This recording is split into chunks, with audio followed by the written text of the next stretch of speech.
एक बार गौतम बुद्ध अपने शिष्यों के साथ गुजर रहे होते हैं। बहुत देर वन में चलने के बाद बुद्ध और उनके सभी शिष्य एक विशाल पेड़ के नीचे बैठ जाते हैं। उस पेड़ के नीचे एक अलग सी शांति थी। सभी लोग उस शांति को अनुभव कर रहे थे। कोई भी एक शब्द नहीं बोलता। कुछ देर बीतने के बाद गौतम बुद्ध का एक शिष्य उठता है और बुद्ध से पूछता है, बुद्ध, मैं आपसे एक प्रश्न पूछना चाहता हूँ। बुद्ध कहते हैं, पूछो, क्या प्रश्न है तुम्हारा?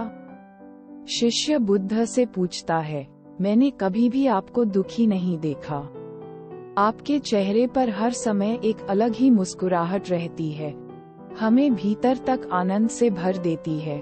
आपके चेहरे पर अलग सी चमक है जो हमें दुख से कोसों दूर कर देती है। पर मैं ये जानना चाहता हूँ कि मेरे भिक्षु बनने से पहले मेरे जीवन में बहुत सारा दुख था, जिसके कारण मैं भिक्षु बन गया। पर मैं अभी तक नहीं जान पाया हूँ कि दुख है क्या। क्या आप मुझे बता सकते हैं कि वास्तव में दुख क्या है? बुद्ध मुस्कुराते हैं और अपने भिक्षु से कहते हैं, दुख एक विचार से ज्यादा कुछ नहीं है।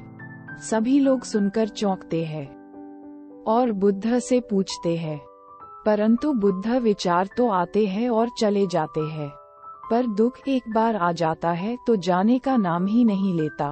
बुद्ध कहते हैं, मैं तुम्हें एक छोटी सी घटना बताता हूँ। एक नगर में एक धनी सेठ रहता है। उसके पास एक वफादार नौकर होता था। वह सेठ अपने नौकर पर बहुत विश्वास करता था। वह सेठ अपने नौकर पर कभी भी किसी बात के लिए भी शक नहीं करता, क्योंकि उसका नौकर वास्तव में ही बहुत ईमानदार होता है। एक बार उस सेठ को किसी काम से बाहर जाना पड़ा। 2-3 दिनों के बाद जब वह सेठ वापस लौटा तो वह एक कीमती सामान लेकर आता है। वह उस कीमती सामान को अपने कमरे में बड़ा सजाकर रख देता है और अपने नौकर से कहता है, तुम्हें खास तौर पर इस चीज का ध्यान रखना। ध्यान रहे ये टूटे नहीं, यह मेरा बहुत प्रिय है।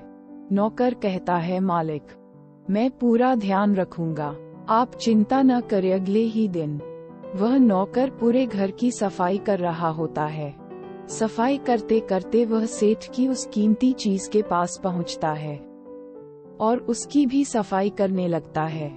सफाई करते वक्त वह कीमती चीज उस नौकर के हाथ से फिसल जाती है और नीचे गिर जाती है। सेठ को ये बात पता चलती है और वह नौकर के पास आता है और नौकर को खूब डांटता धमकाता है, पर न तो वह उस नौकर को नौकरी से निकाल सकता है और न ही उसे पीट सकता है, क्योंकि वह उसका बहुत वफादार और पुराना नौकर था। इसलिए वह डांट धमकाकर ही उसे छोड़ देता है। सेठ अपने उस कीमती चीज के बारे में सोचकर बहुत दुखी हो जाता है। रात होती है और सेठ अपने कमरे में लेट जाता है। सेठ को नींद नहीं आ रही होती है। वह बहुत बेचैन होता है। बेचैनी के कारण सेठ अपने कमरे से बाहर निकलता है और देखता है कि उसका नौकर निश्चिंत के साथ खराटे ले लेकर सो रहा था। वह ये देखकर और क्रोधित हो जाता है।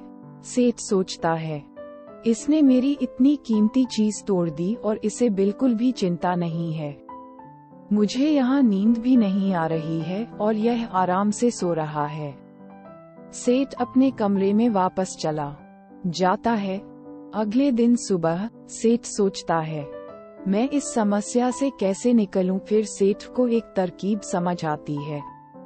वह अपने नौकर के पास जाता है और अपने नौकर से कहता है, मुझे बहुत दुख हो रहा है, ये बताते हुए कि वह जो कीमती चीज कल तुमने तोड़ी थी वह मैं तुम्हारे लिए लाया था।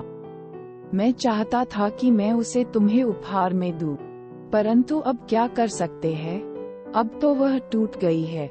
सेठ की बात सुन नौकर को धक्का लगा। नौकर सोचता है, अरे ये तो बहुत बड़ी गलती हो गई। वे इतनी कीमती और महंगी चीज मेरे लिए थे और वे मुझसे ही टूट गई। फिर क्या? उस नौकर के मन में बेचैनी पैदा हो जाती है, दुख पैदा हो जाती है। रात होती है और सेठ आराम से सोता है। और वहाँ नौकर बेचैन रहता है। उसे नींद नहीं आती।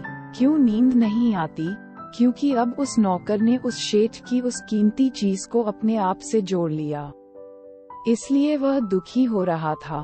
पहले उस नौकर के मन में यह विचार नहीं था कि वह कीमती चीज मेरी है, पर अब उसके मन में यह विचार है कि अगर वह कीमती चीज न टूटती तो वे मेरी होती।